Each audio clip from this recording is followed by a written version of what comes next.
Hey, gals and dolls, I'm Miss Fireball, and this is Welcome to Fire Distilled. If you're new here, welcome. If you've been here before, welcome back. If you're not sure what we do over here, let me summarize it for you again. Over here, we talk about workplace stories, the job search madness, layoffs, recruiter madness, corporate confusion, and everything in between. And if I haven't said so already, I don't remember, I probably did. I'm Miss Fireball, your lovely host. And today we're talking about job postings. You know, they seem like they've been written for mystical creatures. You know the ones I'm talking about. The ads where the company wants 10 years of experience, five certifications. They want you to be an expert in five programs, software programs. They want you to have unlimited availability, extensive travel, and the ability to do the work of three people for one paycheck. That's right. They want all that for that salary, the small little salary that they put in the ad that barely covers gas money. And hell, I don't even drive. I think at some point these companies started losing their minds. They stopped looking for employees, human employees. They started looking for unicorns. So let's talk about this mess. Before we get into it, let me just say this. This episode is dedicated to everyone who's opened up a job posting, read the descriptions, looked at the salary, and immediately closed the tab. Listen, I understand and I wholeheartedly support your decision. And after today's episode, you'll understand why. Like, I generally want to know who are these job postings written for? Because they're not written for human beings, not actual human beings trying to survive in this economy in 2026. Like, I'm unemployed, I'm living on unemployment, and I'm scrolling through the jobs listings all day, all night, especially at night when I'm up late and I can't sleep. And the more ads I read, the more irritated I'm becoming because these ads are just these postings that just seem like they're unhinged, one after the other. Like, y'all want me to have a bachelor's degree. You want me to have 3+ years of experience. You want certifications. You want management experience if you can get it. You want me to know like three or four computer software programs in my sleep. Of course, you want me to have excellent communication skills to deal with the clientele. Or you want me to have the ability to multitask. And then my eyes drop down to the end of the ad and I see the salary and I'm like, excuse me? So basically, you want a senior level employee. Hell, that's me any day of the week. But you want a senior level employee like me on a clearance rack budget. Like, is this goodwill? Because I'm not. I'm not goodwill. Because this is what I'm reading. This is what I'm understanding you want. But you're not going to get that from me. And all these ads are using the same lame ass wording. Fast paced environment in quotation marks. I'm tired of seeing that in every post. Because you know what that fast paced environment really means? It means they're understaffed, they're overworked, the place is chaotic. There's probably no training because they need you to hit the ground running. Everybody's stressed the F out. And someone is surely crying in the bathroom every few minutes they can get to escape from their desk. Hell, why don't you just be transparent, like companies like to say? Put it in your damn work, in your job ad that just say, look, the office is in distress. That's it. Just say it. The office is in distress. Take fast paced environment and flip it to say, the office is in distress and move on. Like, be honest. Oh my goodness. And let's talk about the interview process. I mean, some of these companies are acting like you're interviewing to work for the Secret Service. We have our phone interviews, we have our virtual interviews, We have our panel interviews. You come in person or virtually. There's round one, there's round two, there's round three. Let me tell you something. In 2022, I had a job, which I spoke about before in a prior podcast. The one that I left at 7 o'clock in the morning via resignation email. The day I went for my interview, I kid you not, I was interviewed by 7 different people, one after the other, after the other, after the other. Did I get the job? Yes. Yes, I did. But some of these jobs are just doing way too much. And they did way too much that I left 2 years later via email at 7 o'clock in the morning by resignation email.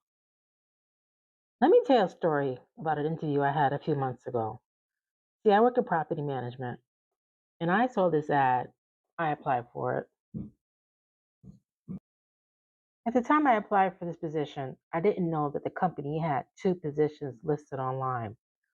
One was leasing, and one was a compliance position in their compliance department at a property management real estate company. So I received an email from the HR director, one of these emails where they just screen you to see, oh, hey, I have your resume and what are you looking for? This is the job. Would you like to talk about it further? So, yes, I agreed. I met with the HR director herself virtually, the two of us one on one. That was the first interview, well, screening. And then she says, okay, well, I'm making my rounds and I'm going to contact some applicants that I think will make good, candidates for an interview. She says, I'll circle back with you and follow up for an interview. And she said to me, I would definitely be calling you back. Perfect. Before the day was over, she sent me an email for an interview with 2 other people in the company, someone in the leasing department and someone who ran the compliance department. Okay, the interview was scheduled, I think maybe 2 days later. Now I get on the screen and the HR director appears, no one else. She comes on to tell me, I'm sorry, but another individual is in court and she can't make the interview, and the third person is not available. The second person is not available as well. Can we reschedule? Okay, we schedule for a few days later. I get online now, virtually, the HR director, the head of leasing, the head of compliance. Loving meeting on screen. Think the interview probably lasted about 20, 25 minutes. Then at the end of the interview, everybody's asking questions, bouncing it back off of me. I'm giving great answers. And then at the end of the interview, I'm thinking this is the interview because we're meeting virtually, right? All 3 of you on the screen. At the end of the interview, I don't recall who said it. I believe it was the HR director. She says to me, so when can you come to our offices in person? And I looked at her like, for what? This is the interview. And when she told me where she was located, which was a good 2 hours away from my home where I lived, because I don't drive, I go by public transportation. So I said, that's a far, I kind of said, well, that's far of a distance for me to go for uh, another interview. She says, well, and she scoffed. She looked at me like in disgust, like how dare I? She said, well, we don't hire people virtually. But apparently you interview them virtually because there I am for the second time on the screen. So she was like, well, you need to come to our main office to meet the president of the company and to meet the other. She said, you need to come to the main office to meet with the president of the company and the other staff. She was like, we don't hire people virtually. Oh, excuse me? Is there something dirty by hiring people virtually? Let me tell you something. Since 2020, since the pandemic, I believe I've had at least 3 or 4 job interviews virtually. I clearly remember being hired for 3 of those jobs, and I did the interview process virtually. It did not meet these people physically or step into the office physically to the first day of the job. So You have no problem interviewing me virtually, but you want me to come 2 hours away from my house.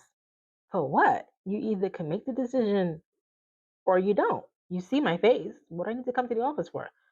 Like she was, I mean, I honestly was like annoyed by it because you should have put in your ad there was going to be all these screenings virtually, and then we wanted you to come to our office for a meet and greet with the president of the company and the rest of the staff. Here's the thing: what if I do all that and you don't even hire me? Because I've had that before where I've gone into offices and meet with staff one by one. Hi, how you doing? Blah blah blah. But I don't get hired for the position. So why am I going to waste 2 hours of my transportation and you don't decide to hire me? And here's the thing about the position: the position only paid 55,000. Now, to some people, 55,000 is a lot. Yes. When I was younger, I made the last time I made a pay was a salary. I made a salary that was in the $50,000 range was 6 years ago. I have since graduated to a new pay scale. So those of you who are listening who've ever done property management or who work in property management, this was a company that had a new construction property that they were hired to do a lease up for, a lease up lottery. And that entails a very long process that it involves a lot of paperwork, meeting with people from the general public who are in need of housing, interviewing them, processing their paperwork. And I believe this building, if I recall, had 200 units. So when I asked in the interview how long they expect the lease up to last, they said at least a year. And not to mention that the intake, the applications were coming in the mail. So you would have to physically work in their corporate office 2 hours away from where I live just to put the applicant's application data entry into their software program. And then when you need to actually interview the prospective applicants, soon to be tenants, hopefully, you would have to be located in another part of town to do the interviews. So all this travel back and forth for 55,000 a year. So anybody, just think about it. 55,000 a year is the base salary, right? But when you take out the deductions for your taxes and your health insurance and all the other various deductions that may come out your paycheck, disability, 401k if there's one, what are we looking at? We're looking at approximately 30,000 a year in your pocket, possibly, depending on how many exemptions you take from your paycheck, right? A housing lottery lease up or any lease up in a brand new apartment building is a lot of work, a lot of extensive detail work, a lot of face to face work with the general public, a lot of data entry. There's no way on this green earth that that's a $55,000 a year salary. My resume speaks for itself. My experience speaks for itself as well. But when you're unemployed and you're desperate for a paycheck to get back to work to catch up on your bills, sometimes you do take jobs that are far less, paying far less than what you deserve to be making or should be making. So I remember to go back to the interview to wrap it up because I was off track and I said, well, I think my face told the story. I'm not coming out the 2 hour commute for what? At the end of the conversation, I remember the HR director circled back and she asked the question again. She said, so when can you come out to our main office? And I just threw a day out there and I didn't mean it. And I think she realized, yeah, she's not coming. I have no interest. And I never heard from them again, which was fine because when I asked if the salary could go up, they told me no. But you want me to work this lottery, right? For approximately a year, right? In addition to that, you want me to go to other properties to pitch in and help out as needed. No, that's when you hire additional people to go to those other properties and pitch in and help out as needed. See, this is a BS that companies love to do. You want to hire one person for three positions. No, what you need is one unicorn who can do three jobs magically. And here's the other BS that these jobs are not telling you when you apply. You do the interview, right? And then here at the end comes a test or free labor. They want you to, they want to send you a sample project to do or a skills assessment test that takes hours or days to complete.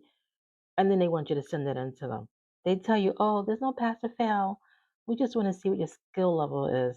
Now, you've done a project for them, the free labor, and you don't hear back from them. I've had a job once that lovely interview virtually once again sent me a skills assessment test.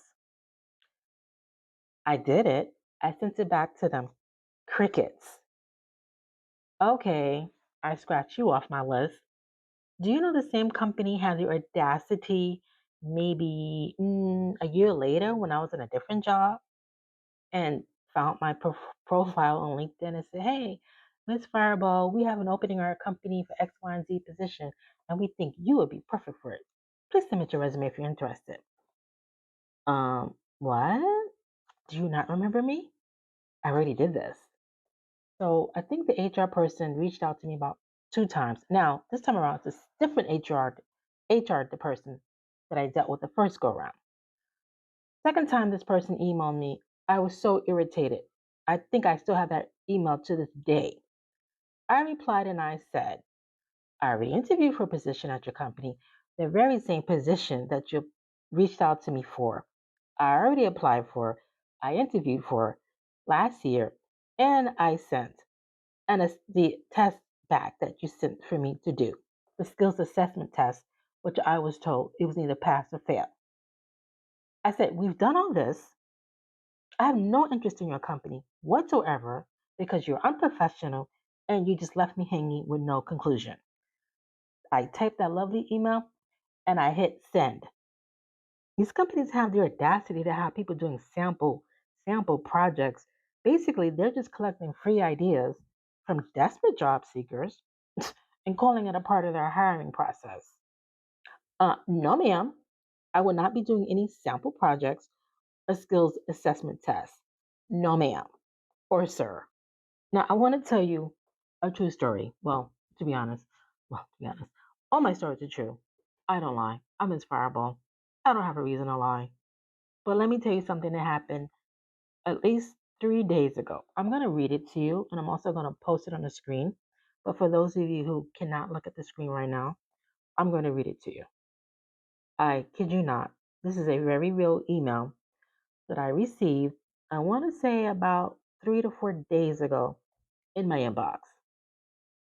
I redacted some of the information for privacy reasons. Now, I received this listing, this ad from a recruiter who found my profile. And of course, once again, LinkedIn.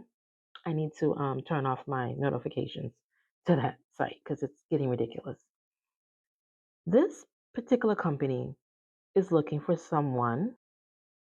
They're looking for someone to work as a compliance specialist in their real estate firm. They will require someone to travel through New York State, New Jersey, and Boston, Massachusetts. There will be up to 70% of travel. They need you to be specialized in a certain sector of housing. And when you're not on the road traveling between three different states, you are to work 4 days a week on site in the company's main office. However, there may be some flexibility where you can work from home a day or two. What the F kind of nonsense is this ad? Now, this recruiter is in a state that I don't even live in, right? And you want me to travel to three states I don't even live in. Again, you don't want one person doing this job. No, you need three people to do this job. No, let me correct that. You need one unicorn to do 3 jobs and 3 different states and work in your main office. What the F are we doing out here? Make it make sense. I guess to soften the blow on the stupidity of this ad, they have the audacity to say all expenses are paid. So what? Why don't you pay 3 different people to be on site to do this job at the company at the location they need to be instead of trying to find some one sucker to travel to 3 different states? Are you for real? Are we for real, America? Like, tell me if you've seen this type of absurdity, stupidity in ads, and then jobs want to complain that we can't find anybody to fill the position. The position's been open for 4 months. Hello, there's a reason why, stupid. People are not that desperate for this nonsense you're typing up, and then you expect people to apply to. This is why your jobs are remaining open for 4 months. Or if you get somebody desperate enough, they'll take it. They'll last a little while. Maybe they'll stay there for a few months and use up your fucking whoopsie, your health insurance, and then they're out. Pardon my French. You want to hire a human being, a robot, or a unicorn. Pick one, because you can't have all three. You know what the problem is? The problem is the pay does not match the expectations. The pay does not match the expectations that employers are out here dreaming about because it is a dream. And for us, it becomes a nightmare. That's the real problem. The pay. The pay. You cannot ask a person to do work for 3 departments and then get shocked when people are burnt out, frustrated, and quitting. See, everybody wants a rock star employee. Hell, who doesn't want to be a rock star employee? But nobody wants to pay rock star prices, right? And these jobs ads are ridiculous. They have the same wording: competitive salary, great culture, urgently hiring. Yeah, that's why it's been open for 4 months, right? So how urgent is it really? And your so-called great office culture is probably just a free pizza party every other Friday instead of raises. Here's my takeaway, because I'm tired of this nonsense. People are not lazy. We're not. People are just freaking tired. We're tired of these ridiculous expectations that these companies want to put on us. We're tired of these endless interviews, stage 1, stage 2, stage 3. We're tired of these vague salary descriptions. We're tired of jumping through hoops for jobs that barely cover our living expenses, right? That's the truth. The modern job market in 2026 is effing exhausting as hell. Let me say, at the end of the day, most people are not looking for shortcuts. We're looking for a fair opportunity, right? A job that matches the skills that we bring to the table and a salary that reflects those expectations of the employer and as the worker. We want a hiring process that respects our time and is honest and forthcoming up front. Don't surprise us later with saying, "Oh, there's a third or fourth interview that you need to do." The companies want all this experience. They want flexibility, they want loyalty, they want specialized skills, they want people to wear multiple hats, blah blah blah blah blah. And sometimes they want all that wrapped up into one person because they want to be cheap as hell. See, the problem is companies want unicorns, but if you want a unicorn, then you need to start paying like it. Like, I'm a mystical creature, but I can do all of this in my sleep and beyond. Because what you're asking for a unicorn, and what you're offering are 2 different conversations. Because gas ain't cheap. If I drove, I would tell you it's not cheap. Because for what I'm hearing, it's not cheap. Food's not cheap. Housing's not cheap. But y'all want to be cheap with our salaries. Hey, I'm Ms. Fireball, and this has been Fired but Still Lit. And if you ever come across a job posting that made you laugh, cry, or question reality, because I know I have, let me know in the comments. Until next time, keep your resume updated, keep your expectations realistic. Stay sharp, stay employable, and stay lit. This It's Miss Fireball signing off. Until next time, peace.